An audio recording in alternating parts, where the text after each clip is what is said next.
क्या आपने कभी सोचा है, अगर एक दिन धरती माँ ही गायब हो जाए तो क्या होगा? अगर हर मंदिर, हर प्रार्थना, हर जीवन सागर के नीचे डूब जाए? हाँ, ऐसा समय आया था। वो समय जब अंधकार ने प्रकाश को निगल लिया था। बहुत पुराने युग में ऋषि कश्यप और उनकी पत्नी दिति के यहाँ 2 जुड़वा पुत्र हुए, हिरण्य और हिरण्यकशिपु।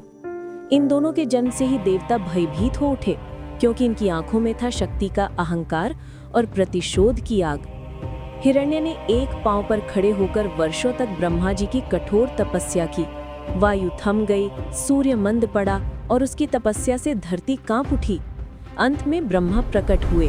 हिरण्य बोला, मुझे वरदान दीजिए कि मुझे कोई देवता, कोई दानव, कोई मानव न मार सके। ब्रह्मा ने मुस्कुराकर कहा, तथास्तु। वो दिन था जब धर्म का संतुलन टूट गया।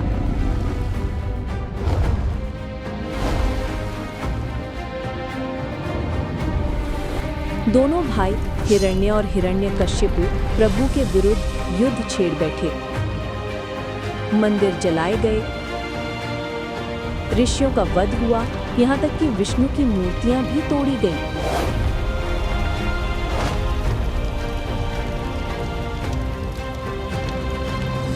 अहंकार इतना बड़ा कि हिरण्याक्ष ने कहा, मैं इस पृथ्वी को भी छिपा दूंगा।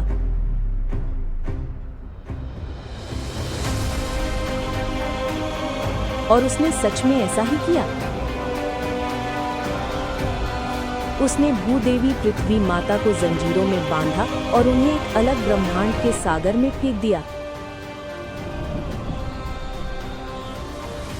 धरती डूब गई, जीवन रुक गया, देवता निराश हो गए।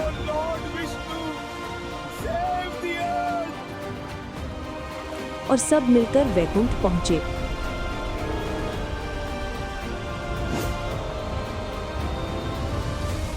वे विष्णु भगवान के चरणों में गिरे, प्रभु, हमारी माता डूब गई है, संसार नष्ट हो रहा है। विष्णु ने अपनी आंखें खोली।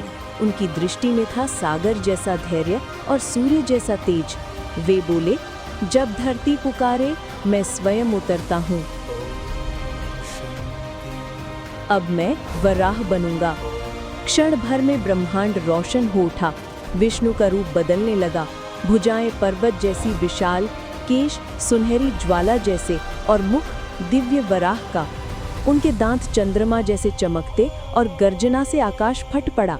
वे सागर में कूद पड़े, लहरें पर्वतों जैसी ऊंची उठीं और अंधकार पीछे हट गया। वहां गहराई में भूदेवी जंजीरों में बंधी थी